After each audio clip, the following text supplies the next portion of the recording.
So again, Tom Roseen, Head of Research Services here at Lipper. I'm going to talk about third quarter 2012 equity fund performance, and it was one of those times. If you remember, look back to last quarter where we had really Q2 was really just kind of poor numbers. Areas getting crushed. We had this proverbial cloud from Europe over the entire global market, and to be honest with you, that didn't change all that much. But what did change was investors' perception of what central banks were willing to do, and I think that's pretty much the story for today from the equity point of view. Normally I go into great detail on each of the months that we have at hand, and I'm not going to spend a lot of time on this slide because it takes too long to go through, but granted to say that we kept an eye on non-farm payrolls. It was pretty poor in July, got a little lift in August, and then things actually got a little bit more rosy in September as well, and of course we just all saw some good numbers below 8 for the first time in 4 years on the unemployment scene. So those numbers actually looked pretty good. And when we take a look overall, really some of the things that we took a look at for all 3 months was, what's China doing, what's Europe doing, and how are our numbers looking on the real estate side? Well, on those things, we actually had poor news in July and August for both China and Japan, for instance. Things were not looking good. The economic reports came out fairly dour, but that was kind of one of those silver lining in the cloud situations, because people thought, well, if things are so bad in China, well, maybe the Chinese government's going to come out and do things for us as well. And that brought us to September, and of course, we all know QE3 came around.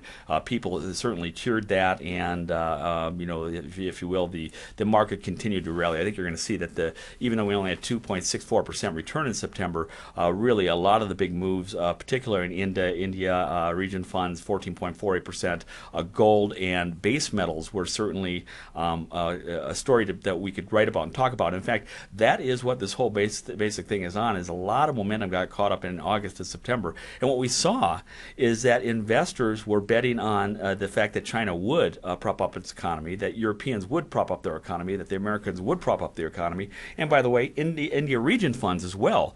They had some plans that they put out. They had some infrastructure development that was very strong. And what happened with China saying, hey, listen, we're going to be able to go ahead and build more roads and the like, and also with India kind of saying the same thing, is that we saw that base metals became of interest. So 11.76 for base metals was very strong. One of the things, though, I wanted to point out right away on a monthly basis, if you look on July, we saw that one of the best performers was our commodity funds, agricultural, and 8.57. But in September, we saw a decline in that, and people actually started walking away from corn. Even though we've had a horrible drought, corn is not, it got just bid up to unreasonable levels. People actually stopped buying it because of those unreasonable levels. We saw about a 10% decline in near future contracts for corn in the month of September, and this is one of the things that dragged down the commodity agriculture, because we've been seeing some good numbers out of that area as well. But that's one of the areas I wanted to point out as well. And the last piece I mentioned is housing. We saw that there was some good housing numbers that came out in both August and also in September. We had the case Schiller number coming out.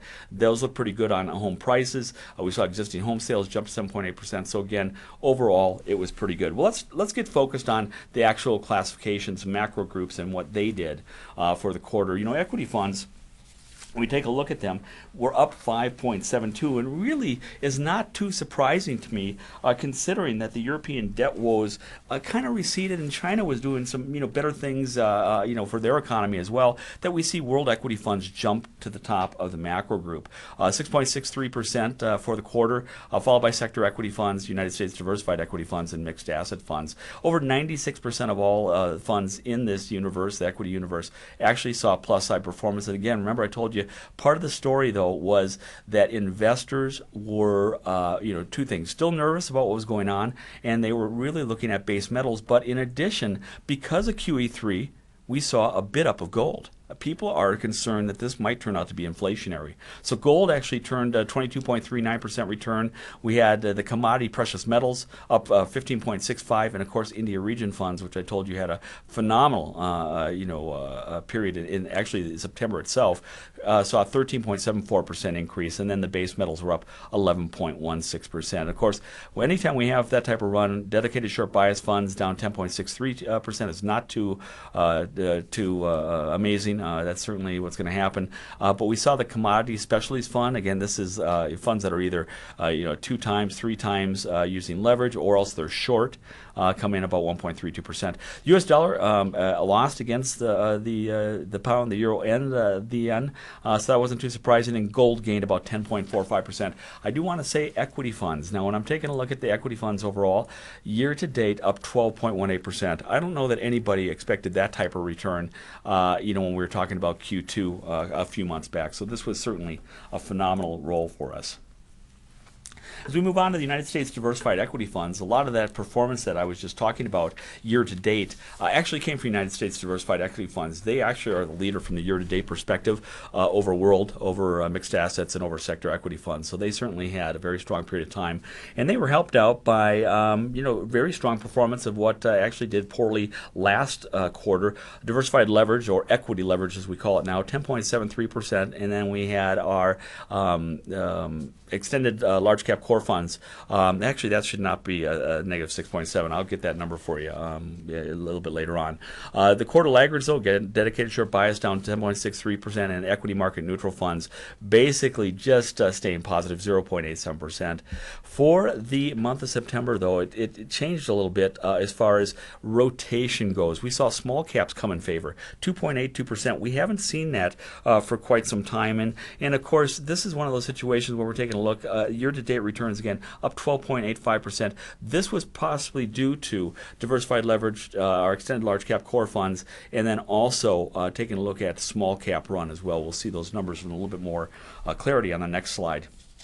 As we take a look from the equity point of view, the laggards last quarter are now at the top. But one of the things I do want to point out is really a dichotomy, a change between what happened this quarter and the month.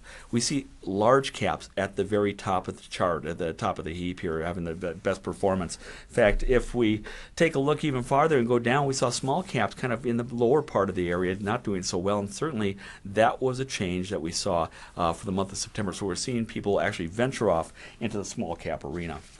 As we take a look for the quarter, large cap funds, again, is up 6.23%. It's something that we haven't seen. Well, actually, this is the second quarter in a row that we've seen this, but we haven't seen a continuation of large cap on a monthly basis when we get down to the next slide. Value funds, so 5.76%.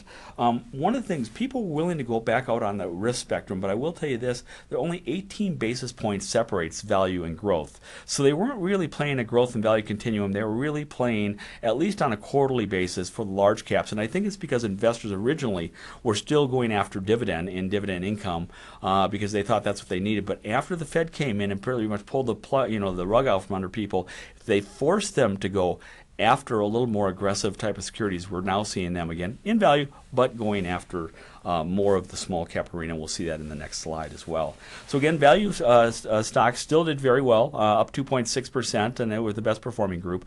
But if we take a look for the month, actually small cap funds led the way, and not by a lot. But again, it was generally a change of pace that we'd seen. And this is the first month in 4 in which we've seen value win, and the first month in 4 that we've seen small cap win. So it was a change of pace that we're going to keep an eye on as well. So let's go ahead to our sector equity group. And the sector equity funds, basically, now that we know that we had an interest in the base metals and gold and oil, as people were playing this maybe inflationary hedge, after QE3 was put out as well, we see the numbers are very strong. And in fact, gold up 22.39%. We had commodity precious metals and commodity base metals all doing well. And these were the 3 of the strongest performance, 3 of 4 of the strongest performance in the entire universe. So it's not surprising to see that sector equity funds came in second as far as our macro groups go. But on the flip side, if we take a look, we also had 2 of the 4 negative performers for the quarter, commodity specialty funds, specialty equity, and of course real estate.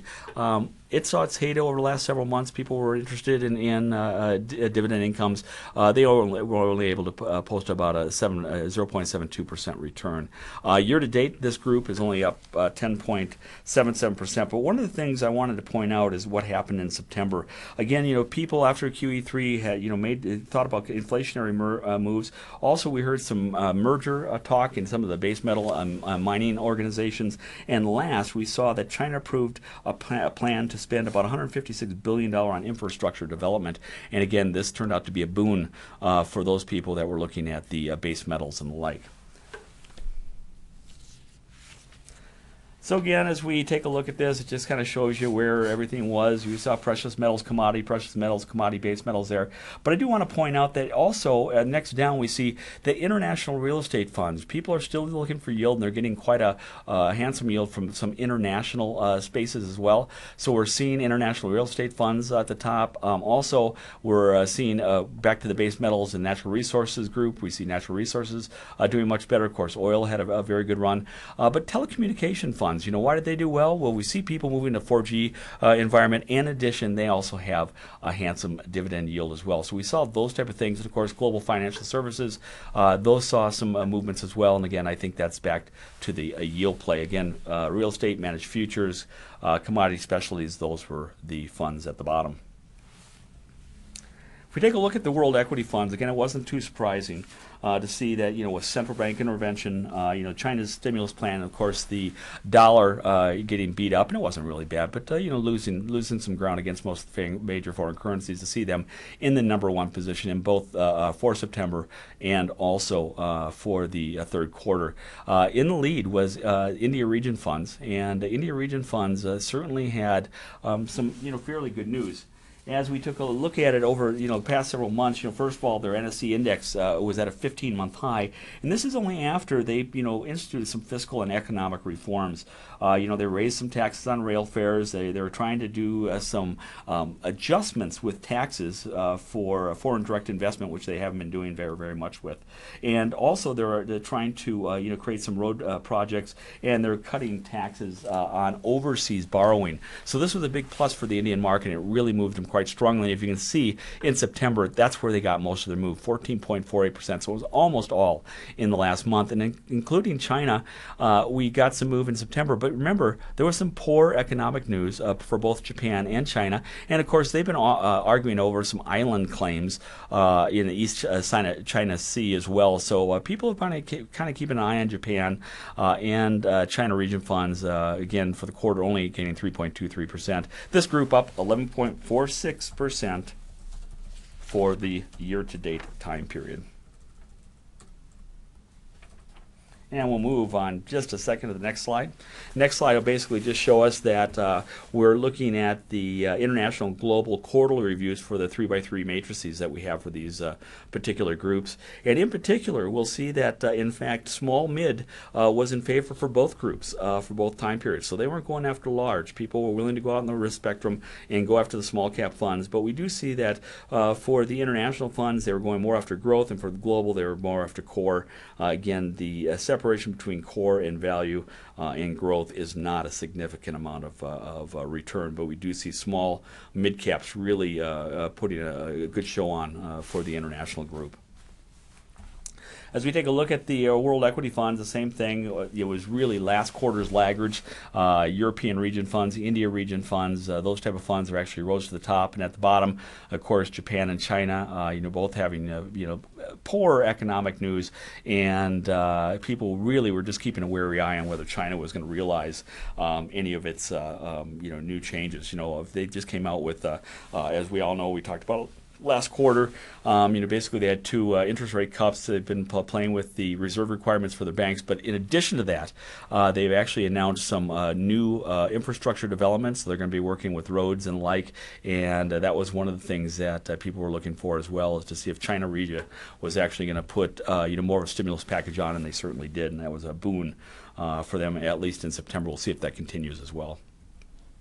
So now we get to the mixed assets, and this is one of the things I do talk about quite a bit, and the reason is this is where we're seeing most of the flows. For the quarter, we saw a 4.49% increase in this. For September, 1.71, nothing really to write home about, but right now we're talking 9.65% year-to-date, not bad for a mixed asset group. And when we're taking a look at that particular group, one of the things we want to pay attention to is, why am I talking about this? If I take a look at total flows, and this is through August, so this is going to be a little bit different than what Matt talks about, but through August, year to date, our equity funds have only drawn in about $43.8 billion. In there, mixed asset funds have accounted for $84.6 billion of it.